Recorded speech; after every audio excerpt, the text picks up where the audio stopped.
everyone. Thank you for joining us for our sixth grade book talks. We are the three teen librarians with Arapahoe Libraries. My name's Lauren, and we have Catherine and Bridget as well. Our pronouns are she, her. And we're going to talk about several different books. Hopefully, you'll find something that you like. And I'll kick us off with Before the Ever After by Jacqueline Woodson. And Before the Ever After is a realistic story that is written in verse, so a similar format to The Crossover by Kwame Alexander. But this one is also actually about sports. It's about football, though. And it's about ZJ's father, who is a pro football player. And ZJ loves that his dad is a popular football player. He's very into it. His friends come over, they play ball together. It's super cool. The neighborhood kids love it. And it's just a really good time. But gradually, things start to happen. Things are changing. All of a sudden, his dad gets angry more often. He forgets things. There's all these different things that are starting to shift. And he's not playing football as much. And his mom's not sure what to tell ZJ. So she's been trying to figure out how to break it to him. But this book is set in the 1990s, when the medical field was first realizing the effects of football and football players and how it could really damage brain cells and different things, having so many concussions back to back. So I really liked hearing this story from the son's perspective. You really got to see what it was like watching his father go through this, kind of realizing what was happening through it all. You really feel connected to not only ZJ and his father, but the whole family and kind of what they're going through. So if you want a realistic story that flows really well and it does have a lot of football and stuff in it, this one would be a great one for you. All right, my first one is an excellent choice if you are looking for something that is a little bit scary, some spine-tingling action in there. It is 13s by Kate Alice Marshall. It is the first in a series, which I was a little bit surprised about after I finished it, but definitely sets you up for another book. It follows the town of Eden Eld, and the story is that in this town, every 13 years, 3 teenagers go missing, 3 13-year-olds go missing. So the number 13 is significant in this town. And what you find out is that the townsfolk hundreds of years ago made a deal with the devil. There is a man that calls himself Mr. January, and he has made this deal that if the townsfolk sacrifice 3 of their children every 13 years, he will continue to give the town prosperity. And so this story follows Eleanor, Otto, and Pip, who all have the exact same birthday. They will be turning 13 on October 31st. And what they find out is that their parents have known since they were born that they were going to be the 3 who were sacrificed.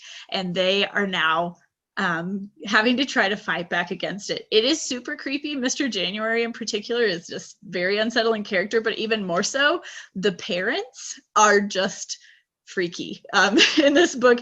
I found it very unsettling because they have almost no feeling for their children, and it is just a little bit unsettling. So if you want something that will creep you out, I highly recommend 13s. Okay, so I'm going to talk about the first book, which is my first book, which is a graphic novel and a nonfiction story.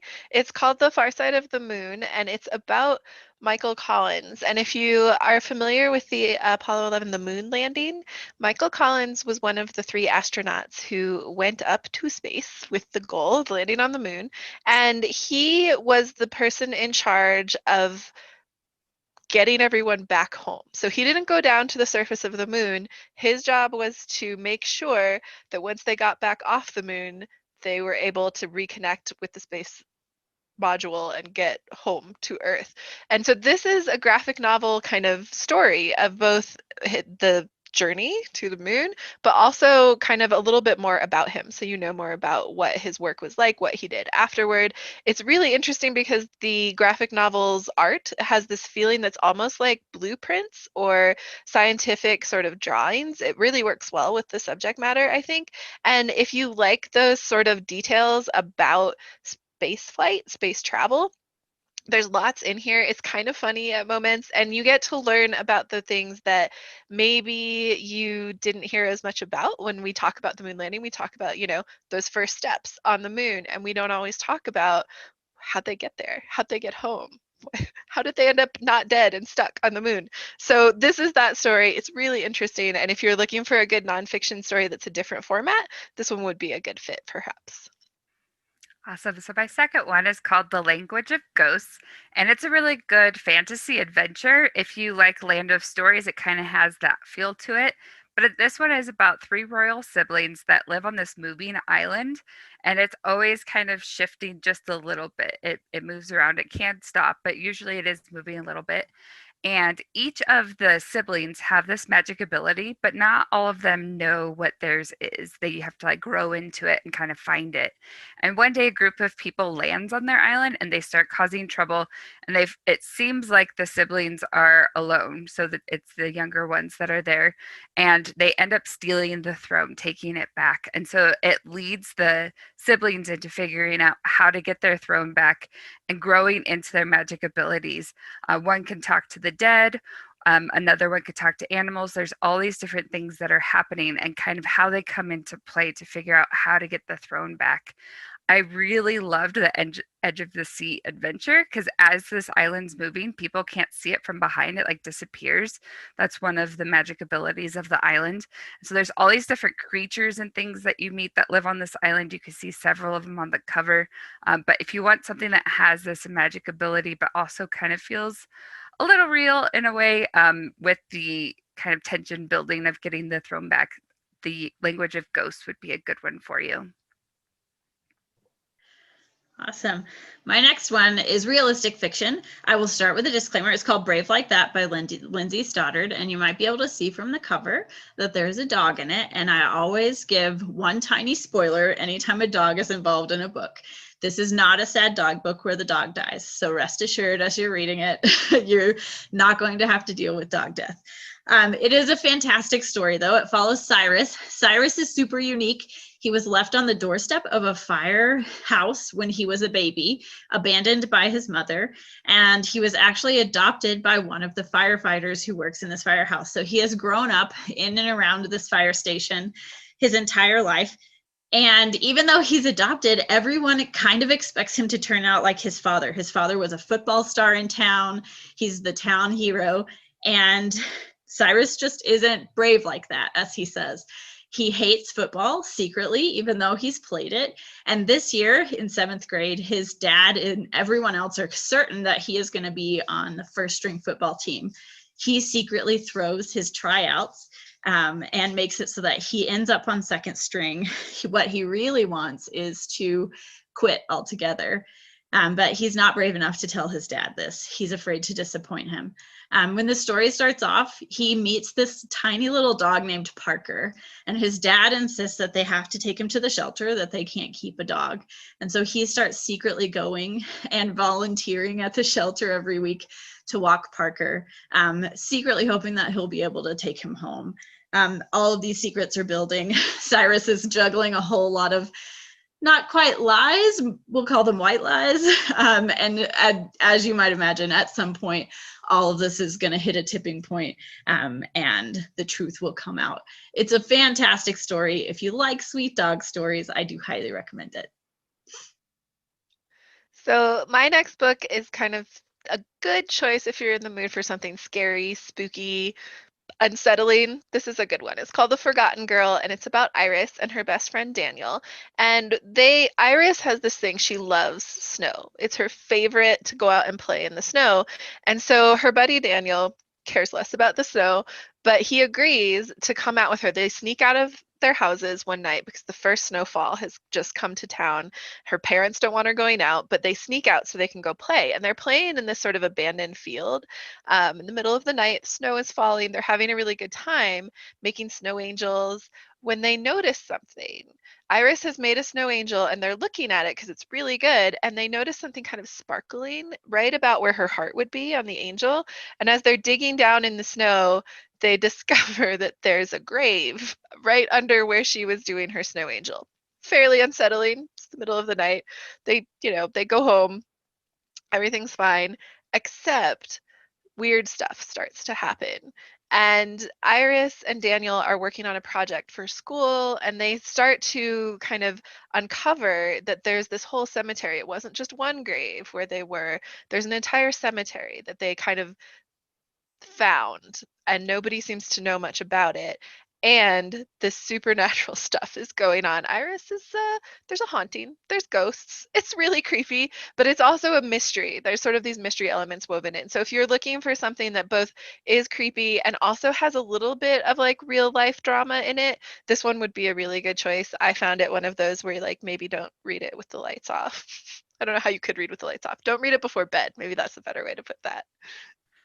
That sounds great. So my last one is Tune It Out, and it's a realistic story that has a lot of music in it. And Lou and her mom are very much into music, as you could tell with the guitar case. And Lou's voice is said to be like the voice of angels. It's beautiful. And her mom tends to have her do a lot of concerts. They live out of their truck, and so that's kind of how they're making ends meet, is by getting free food for shows or making a little bit of money here and there to get by.